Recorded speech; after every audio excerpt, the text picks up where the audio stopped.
ایسی آگ بھڑکائی گئی ہے کہ جس آگ کو دیکھنے کے بعد ہی دل اچھلنے لگ جاتے ہیں، جسم کے اندر دل پکنے لگ جاتا ہے، ہڈیوں کو چورا چورا کر دینے والی آگ۔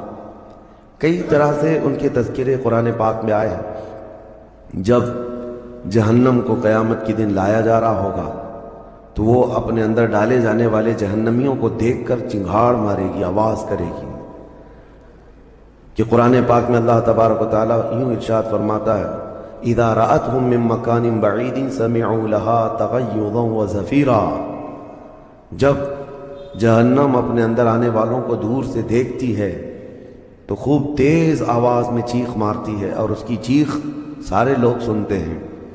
اور جب اس میں ڈالا جانے لگتا ہے تو وہ اتنے غضب میں ہوتی ہے، دوزخ اتنی غضب میں ہوتی ہے کہ اس کی آواز کی ہیبت سے اندر سارے لوگ ٹکڑے ٹکڑے ہونے کی طرح کیفیت میں آ جاتے ہیں۔ اور پھر اللہ تبارک و تعالیٰ قرآن میں یوں فرماتا ہے یوم نقول لجہنم هل امتلأت۔ اس دن ہم کہیں گے اے دوزخ کیا تیرا پیٹ بھر گیا؟ وتقول هل من مزید۔ دوزخ کہے گی اور زیادہ ہو جائے تو اچھا ہے، اور زیادہ ہو جائے تو اچھا ہے۔ تو لوگوں سے بھرا جائے گا فاتقوا النار التي وقودها الناس والحجارہ۔ قرآن کہتا ہے کہ ڈرو اس آگ سے جس کا ایندھن انسانوں کو اور پتھروں کو بنایا جائے گا۔ جب جب انسان اس میں ڈالے جائیں گے آگ اتنی تیزی سے بھڑکتی چلی جائے گی۔ میرے عزیزو، دوزخ کے صفات میں جو بیان ہوا ہے، ایک بار نبی اقدس صلی اللہ تعالیٰ علیہ وسلم تشریف فرما، ایک بہت بڑی دھماکے کی آواز آئی۔ صحابہ سے حضور نے پوچھا کیا تم نے یہ آواز محسوس کی، کیا ہے؟ صحابہ نے عرض کیا اللہ اس کے رسول بہتر جانتے ہیں۔ نبی اکرم صلی اللہ تعالیٰ علیہ وسلم ارشاد فرماتے ہیں آج سے 70 سال پہلے جہنم کے منہ سے ایک پتھر گرایا گیا تھا، اس کی تہ میں اب جا کر کے وہ گرا ہے۔ یعنی جہنم کے اوپر سے اگر کوئی چیز گرائی جائے تو اس کے تہ میں جانے میں اسے 70 سال لگ جائیں۔ جبکہ یہ فرمایا گیا کہ آسمان جو آپ دیکھ رہے ہیں، یعنی یہ بادل نہیں، آسمان جو حقیقی آسمان ہے، آسمان سے اگر زمین پر کوئی چیز گرا دی جائے تو صبح سے شام سے پہلے پہلے پتھر نیچے پہنچ جائے گا، جبکہ آسمان اور زمین کے بیچ کا فاصلہ 500 سال کا بتایا گیا، گھوڑے کی مسافت کا، حدیث پاک میں۔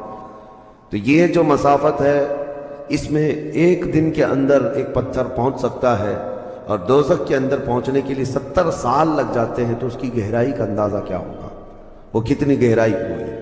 مولا علی کرم اللہ وجہہ الکریم نے یہ بیان فرمایا حدیث میں کہ اس جہنم کے 7 طبقے ہیں اور 7 دروازے ہیں، ہر ایک میں الگ الگ قسم کے لوگ ڈالے جائیں گے۔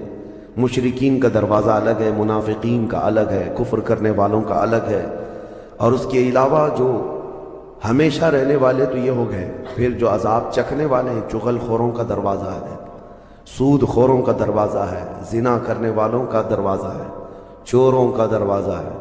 یہ سب دروازے ان الگ الگ گناہ کرنے والوں کے نام سے وہاں پر مرقوم ہیں۔ عزیزان گرامی وقار، دوزخ کو جو اس دن لایا جائے گا، فرمایا گیا کہ 70,000 فرشتے اس کو کھینچ کر کے لا رہے ہوں گے، جبکہ ایک فرشتے کی طاقت کا اندازہ کیا کر سکتے ہیں آپ؟ ایک فرشتہ یہ موجودہ پوری دنیا کو ہلا سکتا ہے، لیکن قیامت کے دن جہنم کو کھینچ کر کے لایا جا رہا ہوگا تو 70,000 فرشتے بیڑیاں ڈال کر کے جہنم کو لا رہے ہوں گے، اور جہنم کے کان بھی ہیں، جہنم کی آنکھ بھی ہے، جہنم کی ساری چیزیں میرے آقا صلی اللہ علیہ وسلم نے بتایا وہ سنتی بھی ہے، بولتی بھی ہے اللہ کی بارگاہ میں۔ اور جب لایا جا رہا ہوگا فرشتے گھسیٹ کر کے لا رہے ہوں گے تو وہ اپنی بھوک کا احساس کرتی ہوگی، چیختی ہوگی، اور اس کی بھوک صرف اور صرف یہی انسانوں سے پوری کی جائے گی، کفاروں، مشرکین اور گنہگاروں سے اس کو بھرا جائے گا۔ میرے عزیزو، نبی پاک صلی اللہ تعالیٰ علیہ وسلم ارشاد فرماتے ہیں یہ تم جو دنیا میں آگ جلاتے ہو یہ اس جہنم کی آگ کا 70واں حصہ ہے، یعنی 69 حصے اور اس کو تپایا جائے تو جہنم کی آگ ہوگی۔ ہم دنیا کی آگ کو سہ نہیں پاتے، ہم دنیا کی آگ میں اپنی انگلی نہیں رکھ پاتے، لیکن جہنم کی آگ اس سے 70 گنا زیادہ بھڑکائی ہوئی ہے۔ 1000 سال تک اس آگ کو بھڑکایا گیا تو سرخ ہو گئی، لال ہو گئی، پھر حدیث پاک میں ہے دوبارہ اس آگ کو 1000 سال تک بھڑکایا گیا تو وہ آگ سفید ہو گئی، پھر 1000 سال تک اس آگ کو تپایا گیا تو وہ کالی ہو گئی۔ اب فرمایا گیا جہنم کی آگ صرف اور صرف کالی ہے، وہاں روشنی کا کوئی نام ہی نہیں ہے، وہاں کوئی روشنی کا نام نہیں ہے۔ دوزخ کی آگ کا اندازہ اس طرح بتایا گیا۔ جہنم میں ڈالے جانے والوں کی صفات سورہ واقعہ میں بھی موجود ہے۔ اللہ کریم نے فرمایا کہ جب وہ جائیں گے اصحاب الشمال وہاں اصحاب الشمال فی سموم و حمیم و ظل من یحموم لا بارد ولا کریم، جب ان کو ڈالا جائے گا، یہ بائیں جانب والے، کیا بائیں جانب والے تم کیا جانو، وہ ایسی خطرناک ہواؤں میں ہوں گے وہاں پر۔ اچھا 3 طرح کا عذاب بتایا گیا، ایک آگ کا عذاب، ایک دھوئیں کا عذاب، اور ایک ٹھنڈ کا عذاب بھی ہے۔ ٹھنڈ کا عذاب یعنی ایسی برفیلی جگہ کہ جو ہڈیوں کو گلا دیا کرتی ہے، وہ عذاب بھی وہاں پر ہے۔ زمہریر اس کو قرآن میں فرمایا گیا۔ تو وہاں ایک دخان بھی ہے، اللہ تعالیٰ نے فرمایا دھواں کا عذاب، جس سے دم گھٹتا ہے، جس سے سانس نہیں لے سکتا آدمی۔ یہ تینوں طرح کے عذاب ہیں۔ کھانے کے لیے تھوہڑ کا ایک درخت، تو تھوہڑ اس کو کہا گیا، شجرۃ الزقوم، یہ کانٹے دار ایک درخت۔ جب جہنمی بھوک کی شدت کا احساس کر رہے ہوں گے کہ ہمیں کچھ کھانا دیا جائے، تو ایک کانٹے دار درخت ہے جس کو تھوہڑ کا پھل کہا جاتا ہے، وہ دیا جائے گا۔ وہ اتنے کانٹے بھرا ہوا ہوگا کہ اس کو جب دوزخی کھائے گا تو اس کے گلے میں سے اٹک کر کے کانٹے حلق سے باہر آئیں گے، اس کی گردن سے کانٹے باہر نکلنے لگ جائیں گے، نہ وہ اندر جاتے ہیں نہ باہر آتے ہیں۔ اس پھل کی کیفیت یہ ہے، تو پھر وہ شدت سے چیخ مار کر کے کہیں گے کہ ہمیں پانی تو دیا جائے۔ اب مائع حمیم دیا جائے گا۔ مائع حمیم کیا ہے؟ اللہ تبارک و تعالیٰ نے قرآن میں فرمایا فشاربون شرب الہیم، یہ سورہ واقعہ میں اللہ تعالیٰ نے فرمایا کہ ان لوگوں کو اس دن جو پانی پلایا جائے گا وہ جہنمیوں کا سڑا گلا ہوا پیپ ہوگا جس کو پکایا جائے گا، اور اس کے بعد وہ اتنا کھولتا ہوگا کہ جب ان کو پھل ہضم کرنے کے لیے دیا جائے تو وہ پانی قریب کریں گے تو ان کے نیچے کا جبڑا لٹک کر کے نیچے زمین تک آ جائے گا، یعنی اس کی جھلس کر کے آگ اتنا گرم ہوگا، اس کے سوا ان کے پاس کوئی چارہ نہ ہوگا۔ وہی پانی جب وہ پینے کی کوشش کریں گے تو وہ پھل تو ختم ہوگا لیکن ان کی انتڑیاں پیچھے کے مقام سے نکل چکی ہوں گی۔ یہ کیفیت ان کی کنٹینیو ہوتی ہوگی۔ آپ تو یہ سمجھ رہے ہوں گے کہ کتنا دردناک عذاب ہے، اس کے بعد تو موت ہے، لیکن حدیث پاک میں یہ بھی ہے کہ جب ان جہنمیوں کا یہ عذاب دیکھیں گے تو وہ اتنا چیخ کر کے داروغہ دوزخ حضرت مالک رضی اللہ تعالیٰ عنہ سے درخواست کریں گے۔ حضرت مالک علیہ السلام جو جہنم کے داروغہ ہیں، اس فرشتے سے یہ پکار کر کے کہیں گے کہ ہماری بات کرا رب تعالیٰ سے، ہمارا حساب کر دے، ہمارا یہاں خاتمہ ہو جائے، ہم یہ سہ نہیں پا رہے ہیں۔ قرآن پاک میں یہ بھی ہے کلما نضجت جلودہم بدلناہم جلودا غیرہا لیذوقوا العذاب، جب ان کی چمڑیاں جلیں گی اللہ فرماتا ہے ہم دوسری چمڑی پہنا دیں گے تاکہ وہ نیا عذاب چکھ سکیں۔ حضرت کعب احبار رضی اللہ تعالیٰ عنہ فرماتے ہیں 1 گھنٹے میں 70 بار چمڑی بدلی جائے گی، 1 منٹ سے بھی کم ٹائم میں ان کی چمڑی بار بار بدلی جائے گی تاکہ وہ نیا عذاب چکھ سکیں۔ کیونکہ چمڑی جلنے کے بعد جیسے کہ سائنس بھی یہ کہتی ہے کہ پین ریسیور ختم ہو جاتا ہے، درد کو وہ محسوس کرنے والا حصہ جلنے کے بعد کم ہوتا ہے، اور قرآن کہتا ہے کہ ہم نئی چمڑی ان کو لگائیں گے تاکہ درد کا احساس ہر بار ہوتا رہے۔ اب جب وہ 1000 سال تک حضرت مالک علیہ السلام ان کی طرف توجہ نہیں کریں گے اور پھر کہیں گے تم مجھے کیوں کہتے ہو، تمہارے رب سے کہو، اس کے بعد پھر 1000 سال تک وہ حضرت مالک کو چیختے رہیں گے کہ رب سے ہماری بات کرا۔ حضرت مالک اللہ کریم کی بارگاہ میں کہتے ہیں اے رب العالمین، دوزخ میں پڑے ہوئے ان تمام جہنمیوں نے تجھے پکارا ہے، تو ان کا فیصلہ فرما دے۔ اب رب تبارک و تعالیٰ فرماتا ہے 2 روایات میں، اس میں سارے کفار بھاگتے ہوئے دروازے کی طرف آئیں گے اور جنتیوں کو بھی بلایا جائے گا اور جنتی بھی بھاگتے ہوئے دروازے تک آئیں گے۔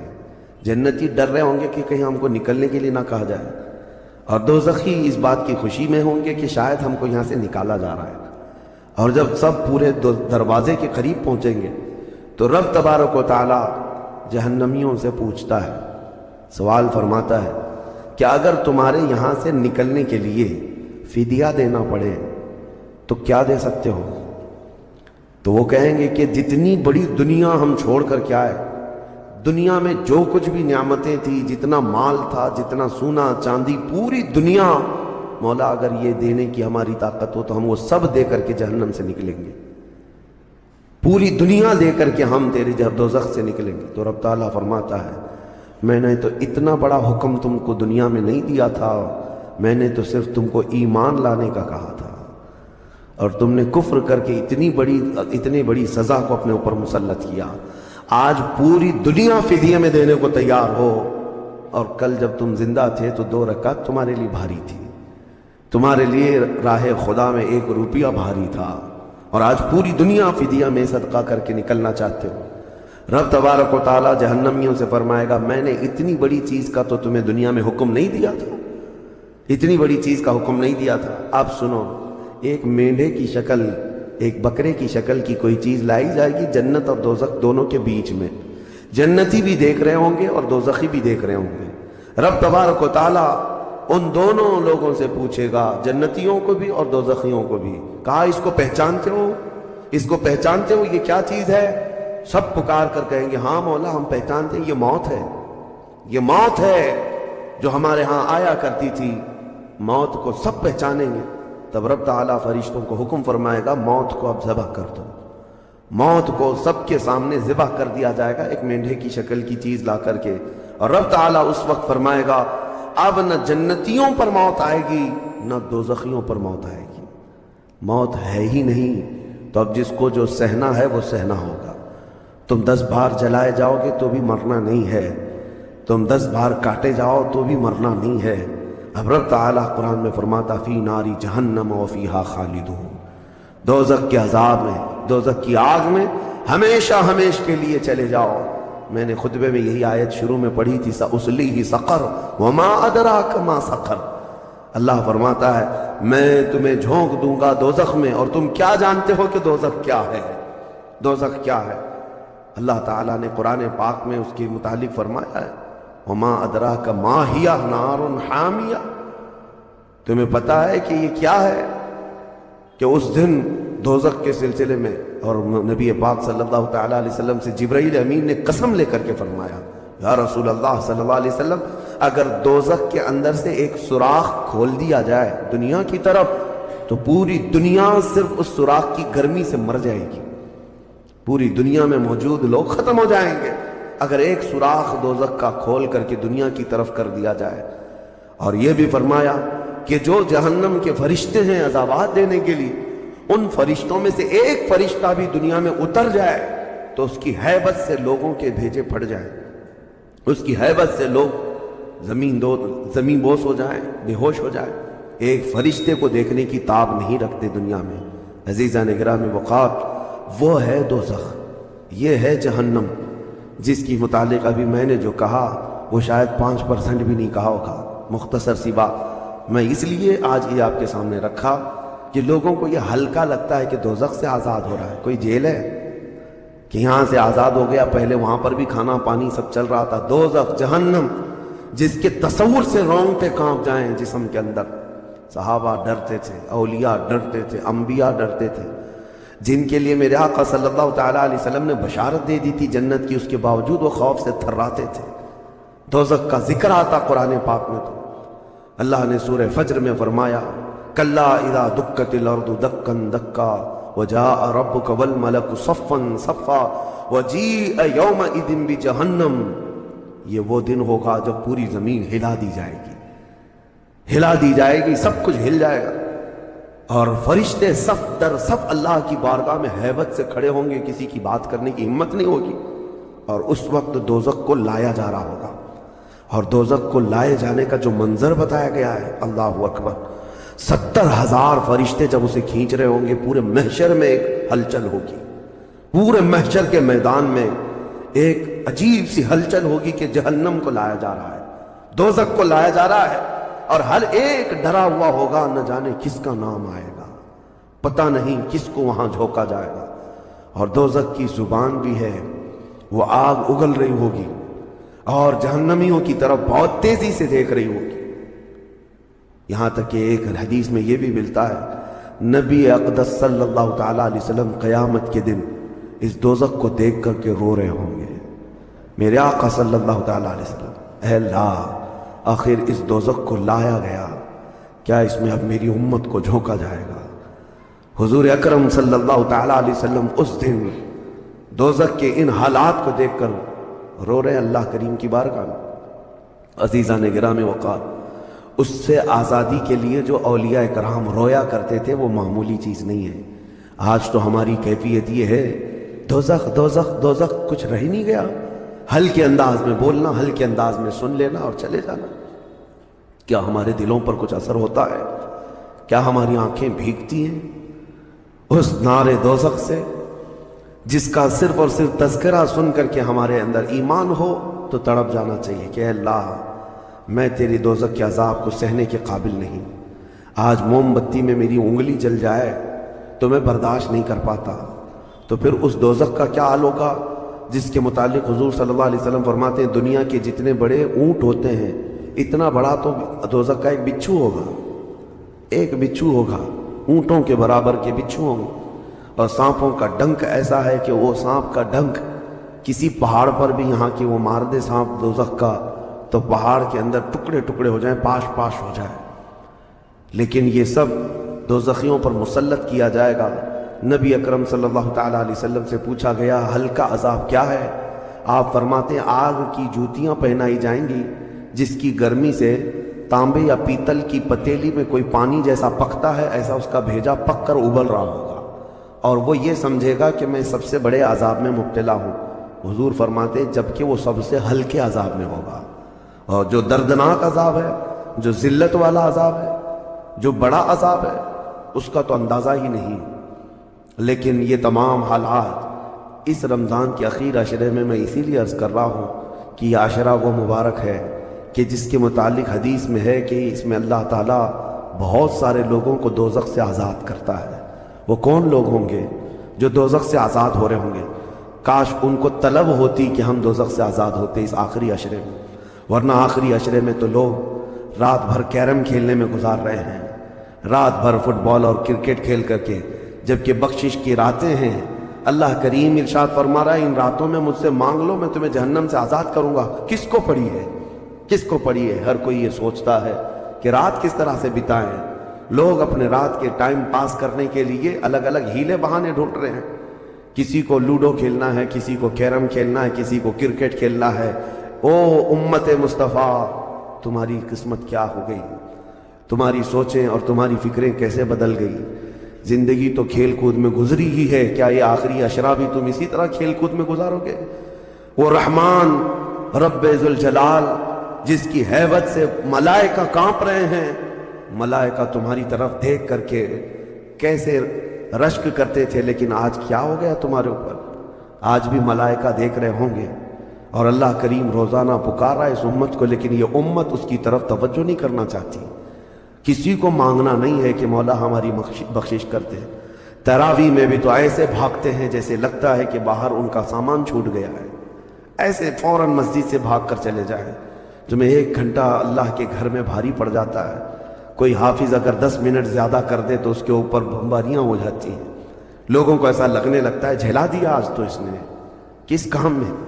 ارے میرے عزیزوں، جو جنتی خواتین کی سردار ہے میرے مصطفیٰ کی بیٹی، سجدے سے سر اٹھاتی تھی صبح کے وقت، پھر یوں کہتی تھی کہ مولا تیری راتیں کتنی چھوٹی ہو گئی کہ میرا سجدہ پورا نہیں ہو پاتا، تیری راتیں کتنی چھوٹی ہو گئی کہ میرا پورا سجدہ نہیں ہو پاتا. اور تم یہاں پر رکعتوں کو گن گن کر کے بھاگنے کی فراق میں ہو. دنیا کے ہزاروں کام پڑے ہیں میرے عزیزوں، لیکن کیا ہوگا اس دن جب قیامت کے دن فیصلہ سنا دیا جائے؟ اس دن سوائے اس کے کچھ نہیں کہو گے کہ اے اللہ ربنا اخرجنا نعمل صالحا، اے اللہ ہم کو یہاں سے نکال دے، ہم نیک کام کر کے آئیں گے. یہ قرآن میں ہے. دوزخی ہر ایک پکارے گا ربنا اخرجنا نعمل صالحا غیر الذی کنا نعمل، پہلے جیسے کرتے تھے ویسا نہیں کریں گے، ہم اچھا کام کر کے آئیں گے، ایک بار ہم کو نکال دیں. رب تعالیٰ فرماتا ہے کلا، ہرگز نہیں، ہرگز نہیں. اللہ فرماتا ہے اب اس کے بعد کوئی موقع نہیں. اور جہنم کا دربان خود ان سے پوچھتا ہے الم یاتیکم نذیر، کیا تمہارے پاس کوئی ڈر سنانے والا آیا نہیں تھا؟ وہ کہیں گے قالوا بلا، ہاں آیا تو تھا، آیا تھا، ہم کو دوزخ کے متعلق بتایا تھا۔ فکذبنا وقلنا ما نزل اللہ من شیء، ہم نے تو جھٹلا دیا تھا، ہم نے تو کہہ دیا تھا کہ اللہ کی طرف سے کیا چیز آئی ہے۔ سورہ ملک پڑھو تبارک، اس میں بھی اللہ تعالیٰ نے فرمایا اذا القوا منہا، یعنی جب کبھی اس میں ڈالے جائیں گے تیز چنگھاڑ سنیں گے اور ان کو تانے دیے جائیں گے جہنمیوں کو۔ میرے عزیزو، وہ کون سے اعمال ہیں جو لے کر کے جاتے ہیں؟ وہ ایک لمبی فہرست ہے۔ سب سے پہلی چیز اللہ کے ساتھ شرک کرنا اور کفر کرنا، یہ ہمیشہ ہمیشہ کے دوزخی ہے۔ شرک اور کفر میں ہمیشہ دوزخ میں رہے گا۔ اس کے علاوہ جو گناہ ہیں اکثر دوزخی جو ہوں گے، سورہ مدثر کی آیت میں پڑھتا ہوں 29ویں پارے میں، بہت سارے جہنم میں جو گئے ہیں تو جہنمیوں سے پوچھا جائے گا یتساءلون عن المجرمین ما سلککم فی سقر، دوزخی دوزخ سے پوچھ رہے ہوں گے ایک دوسرے سے کہ تم کیوں آئے دوزخ میں، تم کیوں آئے؟ کہیں گے قالوا لم نک من المصلین، کہیں گے ہم نماز نہیں پڑھتے تھے۔ سنا ہے کہ موسیٰ علیہ السلام کے پاس ایک خاتون آئی، اس کے بچے نہیں تھے، اولاد نہیں تھی۔ اس نے آ کر کے کہا کہ آپ دعا کر دے، اللہ میرے حصے میں بیٹا دے دے، بیٹی دے دے، کچھ تو اولاد ملے۔ آپ نے دیکھا اور کہا تیری تقدیر میں اولاد لکھی نہیں گئی، لوح محفوظ میں تقدیر میں تیرے اولاد نہیں ہے۔ وہ خاتون وہاں سے مایوس لوٹی، روتی گڑ گڑاتی ہوئی جا رہی تھی۔ بیچ راستے سے گزرتے ہوئے اس کا ایک درویش کے پاس سے گزر ہوا، ایک فقیر اللہ کی یاد میں ایک درخت کے نیچے بیٹھا رہتا تھا۔ توجہ، اس نے دیکھا اور پوچھا خاتون کیوں رو رہی ہے؟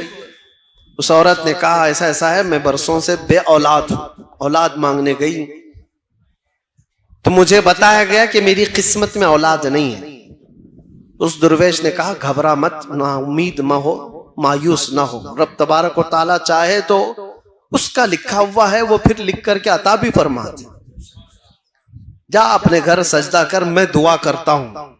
وہ عورت گئی، روز سجدہ کرتی تھی، دعا کرتی تھی، اور یہ درویش ادھر اس خاتون کے لیے دعا کرتا تھا، فقیر۔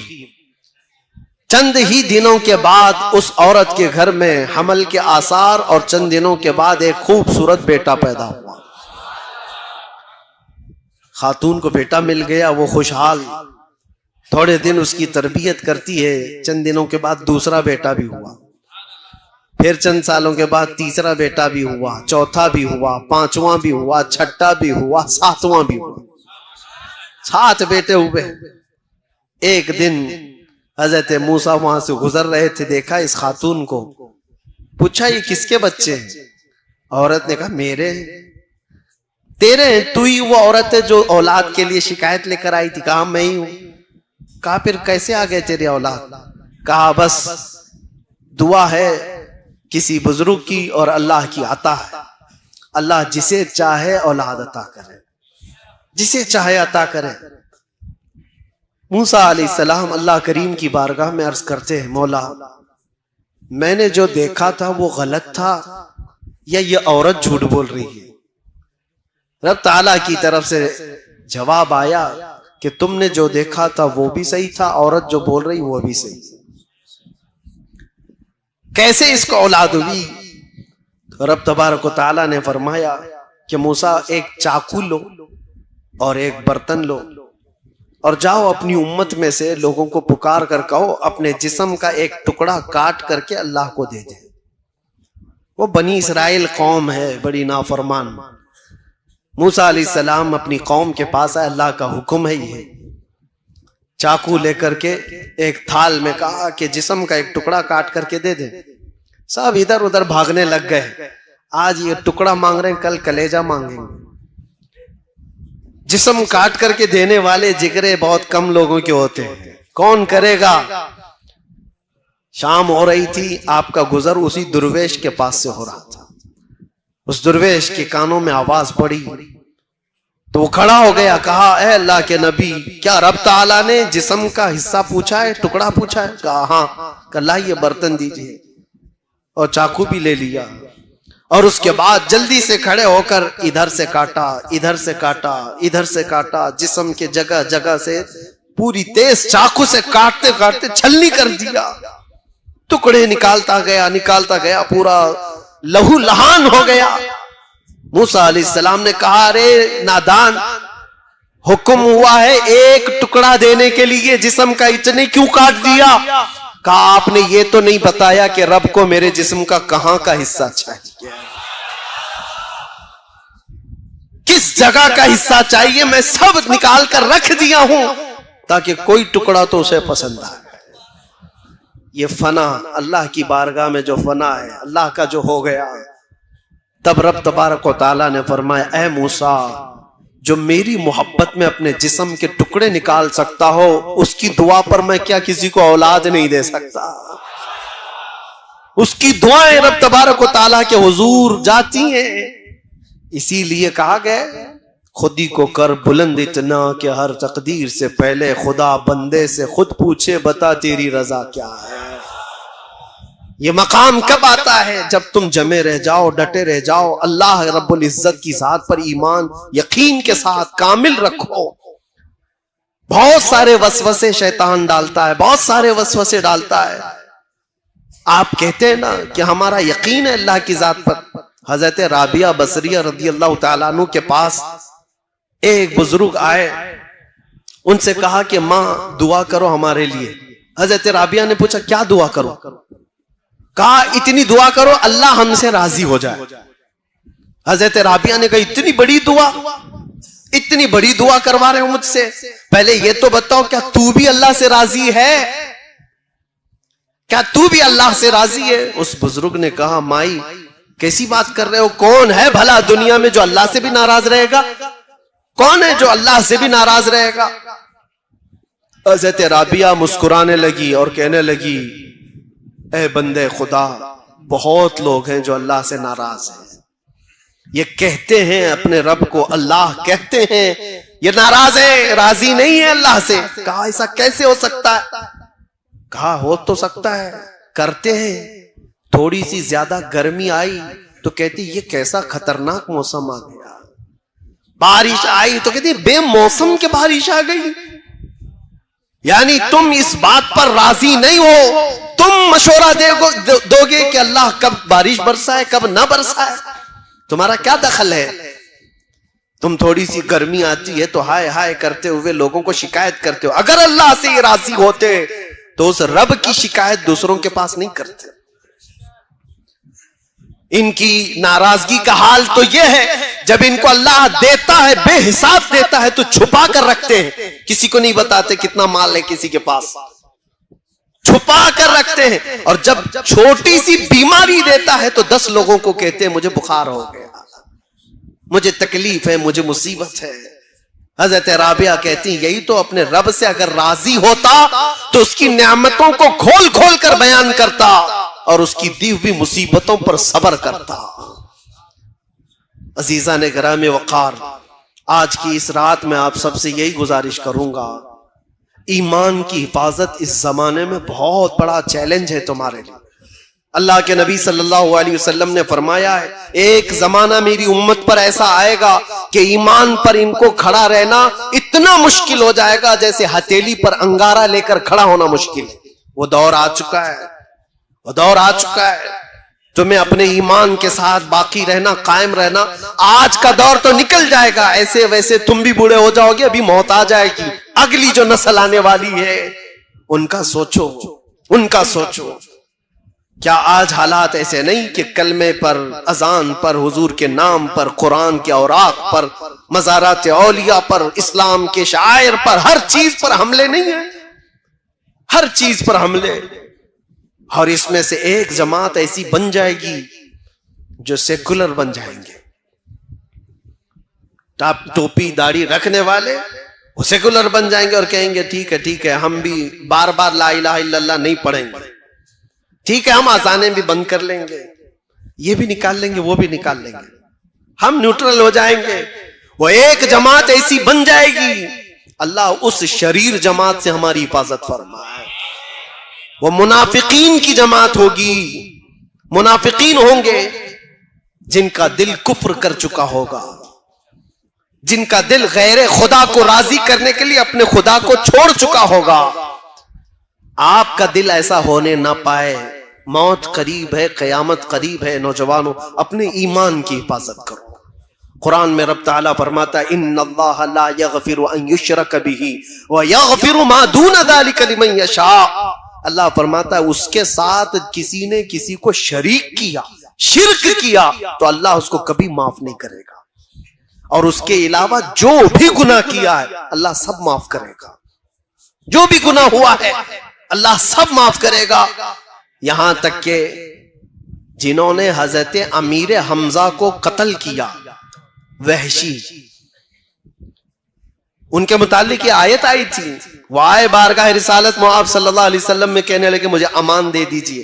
حضور کے چچا کو جس نے قتل کیا ہے نیزے سے مار کر جنگ احد میں، پھر وہ حضور کی بارگاہ میں آئے، کہا مجھے امان دے دیجئے۔ نبی کریم صلی اللہ علیہ وسلم وہ تو اجود الناس ہے، سخاوت کے بادشاہ ہیں، دل کھول کر حضور نے فرمایا جا تجھے معاف کر دیا اور امان دے دیا۔ انہوں نے پھر یہ سوال کیا کہ کیا میرے گناہ معاف ہو جائیں گے؟ تب اللہ تعالیٰ نے فرمایا شرک کے علاوہ جو کچھ بھی کیا ہے اللہ معاف کرے گا، شرک کے علاوہ جو بھی ہوگا اللہ معاف کرے گا، لیکن شرک کو اللہ معاف نہیں کرتا۔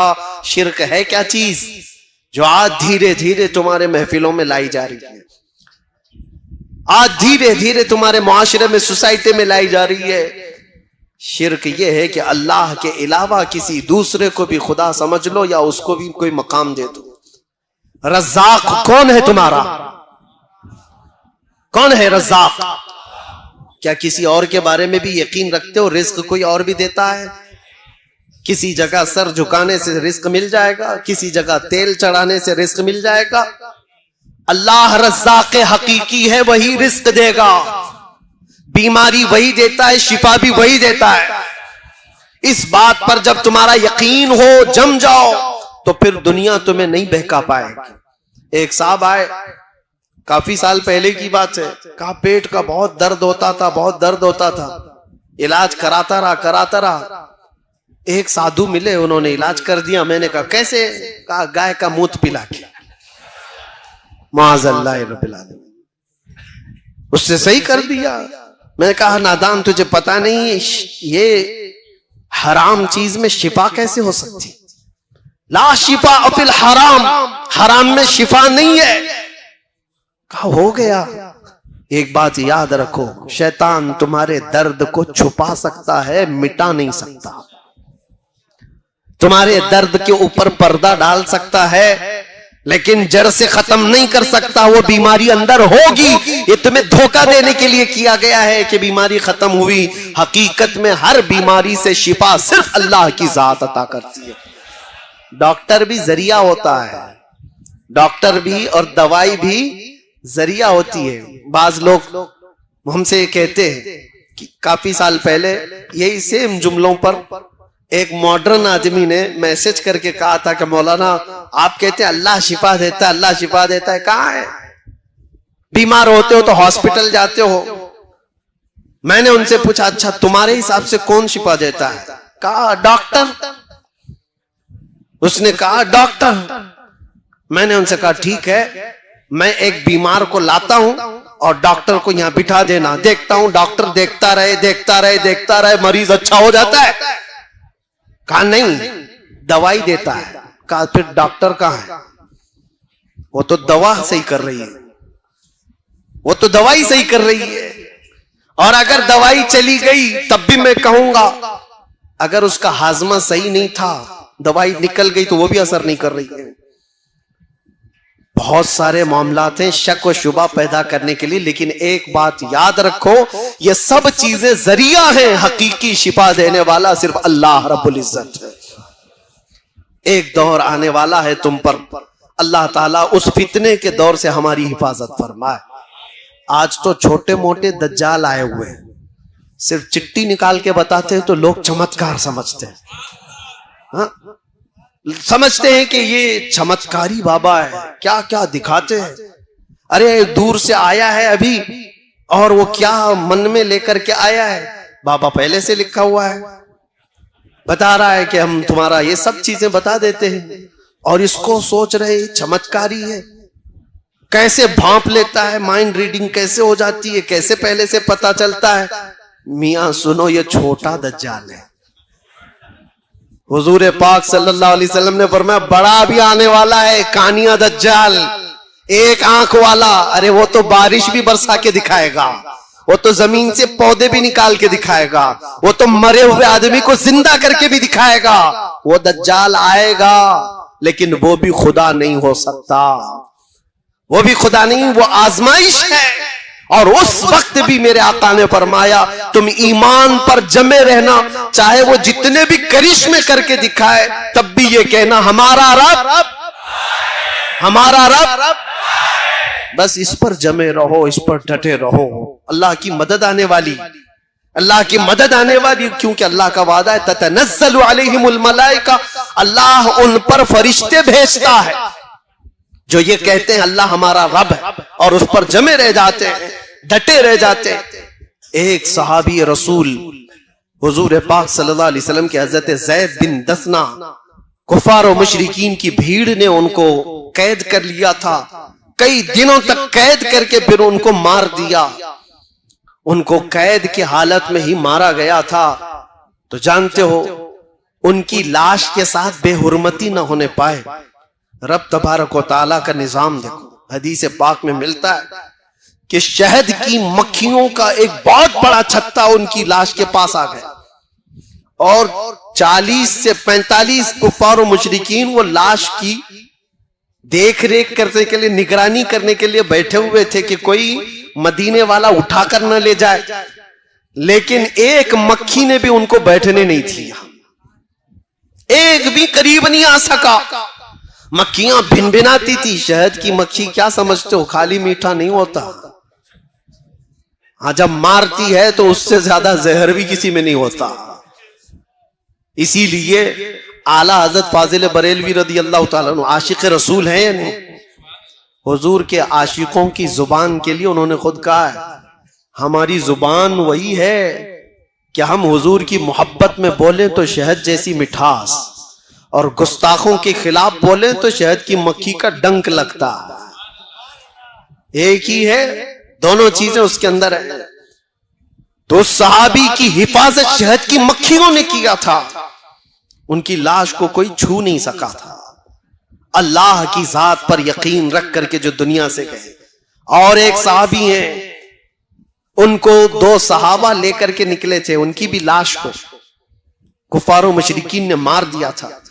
رات کے وقت وہ 2 صحابہ لے کر مدینے جا رہے تھے، پیچھے سے 200 کے قریب گھڑ سوار آئے اور 2 لوگوں کو پکڑنے کے لیے۔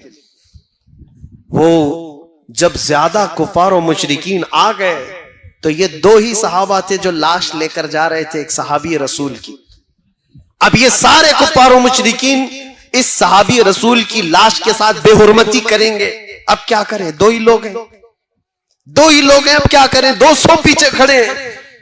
انہوں نے وہ لاش کو نیچے رکھ دیا، زمین پر رکھ دیا، اور زمین سے کہا یہاں تک ہم حفاظت کر سکتے تھے، زمین آگے تو اب حفاظت کر۔ زمین پھٹ گئی، وہ صحابی کی لاش اندر چلی، زمین برابر ہوئی۔ 200 گھڑ سوار مکہ سے آئے تھے، پورا چھان مار لیے ادھر سے ادھر، اس صحابی رسول کی لاش کہیں نہیں ملی۔ وہ دونوں صحابہ نے آ کر حضور پاک صلی اللہ علیہ وسلم کو یہ ماجرا بتایا، تو حضور نے اس صحابی کو کہا بلیع الارض، زمین کا لقمہ، زمین نے ان کو حفاظت کیا ہے۔ یہ اللہ کی حفاظت کے انداز ہے، جب کوئی بندہ اس پر ایمان لا کر جم جاتا ہے، ہر بری طاقت سے مولا اس کی حفاظت فرماتا ہے۔ کیا تمہیں تاریخ معلوم نہیں، جب فرعون سر اٹھا کر کے انا ربکم الاعلی کہہ رہا تھا، میں تمہارا بڑا رب ہوں، یہ ابھی جو ہیں یہ بہت چھوٹے ہیں، بڑے بڑے بھی آ کر کے گئے ہیں، انہوں نے کہا تھا میں تمہارا خدا ہوں، میں تمہارا خدا ہوں۔ 12,000 بچوں کا قتل کیا تھا، کس بات پر جانتے ہو؟ فرعون نے خواب دیکھا تھا، خواب دیکھا تھا کہ ایک تارا آسمان سے ٹوٹ کر گرا ہے اس کی گود میں اور اس کے محل میں آگ لگ گئی. صبح اٹھ کر سارے کاہنوں کو جوتیشوں کو بلایا اور پوچھا کہ اس خواب کا کیا ہو سکتا ہے, اس کی تعبیر کیا ہو سکتی ہے. کاہنوں نے بتایا بنی اسرائیل میں ایک بچہ پیدا ہو سکتا ہے جو تیری سلطنت کو ہلاک کر دے گا. یہ اس خواب کی تعبیر ہو سکتی ہے. جیسے ہی بادشاہ کو یہ بتایا گیا کہ ایک بچہ کوئی ایسا پیدا ہونے والا ہے جو اس کی سلطنت کو ہلائے گا, ٹینشن میں آ گیا اور اس نے آرڈر دے دیا بنی اسرائیل پورے خاندان میں جو بھی لڑکا پیدا ہوگا اس کو قتل کر دو, زندہ ہی نہ رکھو. 1 سال کے اندر اس نے 12,000 بچوں کو قتل کیا. کس لیے؟ ہماری سلطنت کو کوئی ہلانے والا بچہ ہی نہ پیدا ہو, آئے گا تو بھی قتل ہو جائے گا. اسی زمانے میں حضرت موسیٰ علیہ السلام کی پیدائش ہوئی اور ان کی ماں حاملہ تھی. پیدا ہونے کا انداز بھی دیکھو, وہ تہ خانے میں گئی. جب پیدا ہو گئے موسیٰ علیہ السلام تو رب تعالیٰ نے ان کے دل میں بات ڈالی کہ ایک صندوق میں اس بچے کو بند کرو اور دریا میں بہا دو. ماں کوئی اپنے بچے کو دریا میں بہائے گی, لیکن رب تعالیٰ جس کے ساتھ ہے اس کا دل بھی مضبوط ہوتا ہے. ہم نے دیکھا ہے لوگ دور دراز سے دیکھ کر کے ڈر رہے تھے, یہ 200 لوگوں کے آگے پیچھے چل رہے ہیں, کیا ڈر نہیں ہے؟ مجھے میرے ساتھیوں نے پوچھا کئی مرتبہ کہ آگے اتنے پیچھے اتنے, یہ سائرن بجا رہے, وہ کر رہے, یہ کر رہے. میرے عزیزوں, اللہ جس کے ساتھ ہوتا ہے اس کا دل مضبوط ہوتا. موسیٰ علیہ السلام کی ماں کو اللہ تعالیٰ نے مضبوط فرمایا اور اس کے بعد انہوں نے ایک صندوق میں اپنے بچے کو رکھا اور دریا میں بہا دیا. ان کی بڑی بیٹی تھی, کہا دیکھنا کہاں جاتا ہے صندوق. موسیٰ علیہ السلام کی بڑی بہن وہ دیکھتی چلی گئی. صندوق بہتے بہتے بہتے دریا کے کنارے سے سیدھے جا کر کے فرعون کے باغیچے کے پاس لگ گیا.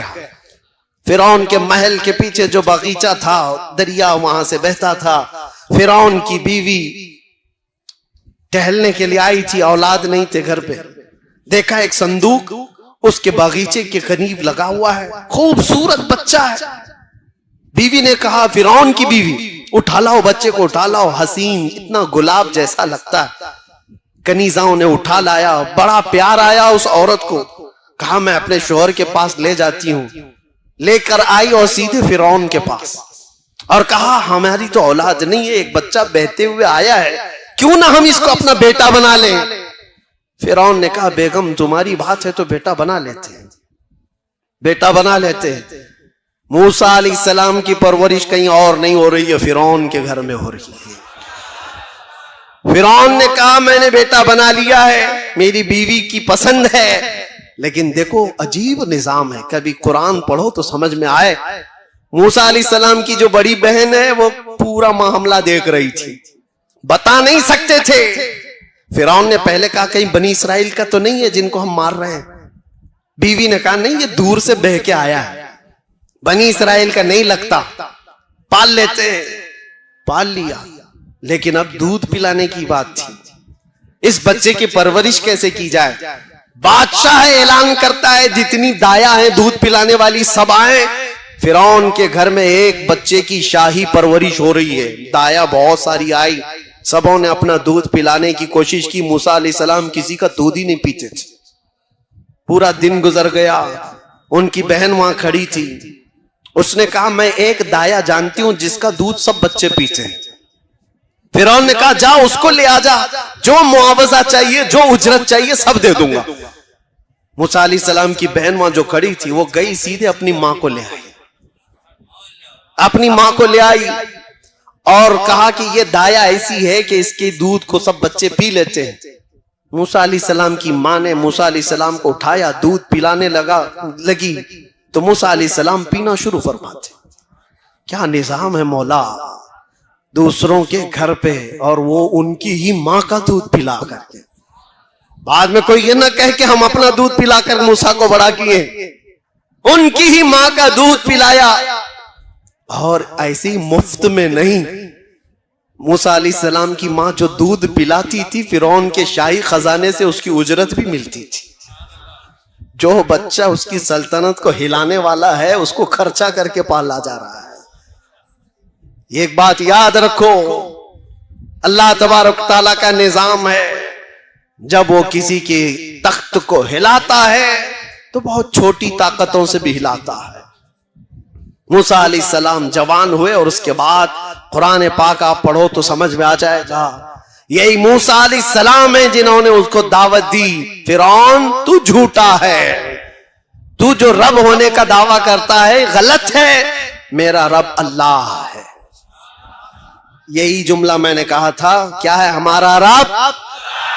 اس پر جس نے اکڑ دکھایا اس نے بہت تماشے کیے فرعون نے، میرے پاس وہ طاقت ہے، میرے پاس یہ طاقت ہے، کیا کیا طاقتیں دکھانے کی بات کی، ہر چیز میں فیل ہوتا رہا، یہاں تک کہ ایک دن وہ آیا جب موسیٰ علیہ السلام سمندر سے گزر رہے تھے، اللہ نے ان کے لیے راستے بنائے، فرعون نے دیکھا، ایک بات ہی بتاؤں ایمان والو، اللہ کی مدد آئی، تمہارا جھوٹا کھانے کے لیے بھی لوگ ترسیں گے، تمہاری یہ ایک بات یاد رکھو۔ موسیٰ علیہ السلام اپنی پوری مومن جماعت کو لے کر، مومن قوم کو لے کر دریا کی طرف جا رہے تھے، پیچھے فرعون کا لشکر ان کا مقابلہ کرنے آ رہا تھا، سامنے سمندر ہے، ایک طرف سمندر ایک طرف دشمن کا لشکر، کون حفاظت کرے گا؟ ایسے حالات آ جائیں تو یاد رکھنا، بے بس اور لاچار مت سمجھنا، ایک طرف سمندر ہے اور ایک طرف فرعون کا لشکر ہے، جائے تو کہاں ہے؟ اللہ نے حکم فرمایا موسیٰ اپنا عصا سمندر پہ مارو، 12 راستے نکل گئے اور ان کی قوم اس میں ایسے چلنے لگی جیسے سوکھے پر چلتی ہے۔ جب وہ نکل گئے تو فرعون نے یہ دیکھا کہ ان کو تو راستہ ملا ہوا ہے، ہم بھی اسی میں چلتے ہیں، اور جو یہ سوچتا ہے کہ مومنوں کو جو مدد ملی ہے وہ ہم کو بھی ملے گی، یہ اس کی خام خیالی ہے۔ اور جیسے ہی وہ سمندر میں آیا، اللہ فرماتا ہے فَغَشِيَهُم مِّنَ الْيَمِّ مَا غَشِيَهُم، ہم نے سمندر کو ایسا ملایا کہ پانی پانی ہو گیا، اور فرعون کی ساری طاقت چکنا چور ہو کر رہ گئی، پوری فوج بھی ہلاک اور فرعون کا غرور بھی ہلاک، ختم ہوا۔ کس نے ہلاک کیا؟ پانی نے ہلاک کیا۔ پانی کو کون طاقتور سمجھتا ہے، لیکن فرعون کی بادشاہت کو ختم کر دیا۔ نمرود بھی ایسے اٹھا تھا، ایک مچھر نے اسے ہلاک کر دیا۔ ایسے کئی بڑے بڑے آئے، ابرہا بادشاہ آیا تھا کعبہ ڈھانے کے لیے، کعبہ ڈھانے کے لیے ہاتھیوں کی فوج لے کر کے آیا تھا۔ یہ یہاں ایک جو چڈا بیٹھ کر کے بھونکتا ہے کتا کہ مکیشور کو بھی فتح کرنا ہے۔ مکیشور خواب میں بھی دیکھا ہے کبھی؟ مکہ خواب میں بھی دیکھا ہے؟ مکیشور کو بھی فتح کرنا ہے، اس کو بھی حاصل کرنا ہے، پتہ نہیں کون کون سے بڑبانگ بولی، بڑی بڑی باتیں، ان کو تاریخ پڑھاؤ، ابرہا کی فتح کرنا ہے، جاؤ ہاتھی گھوڑے لے کر کے جاؤ۔